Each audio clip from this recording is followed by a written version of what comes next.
volta i contadini avevano molti metodi per capire se il terreno era argilloso o sabbioso. Iniziamo col primo metodo.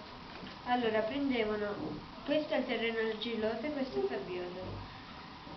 Il primo metodo è di fare una pallina. Con questa funziona. Prendiamo il terreno sabbioso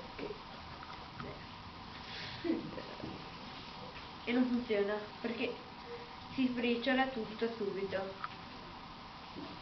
Quindi con questo metodo si capisce che quello è il terreno argilloso e questo è quello sabbioso. Dove già cambiare. Vabbè, fatto sta che devo ricambiare. Un secondo metodo è sentire, fare una piccola pallina, un piccolo salsicciotto, sentire se sta compatto o se no. Questo sta compatto.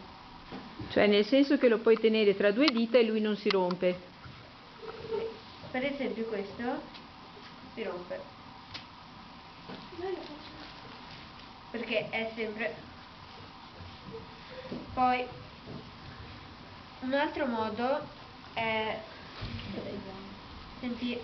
Che fatto? Voglio caricare.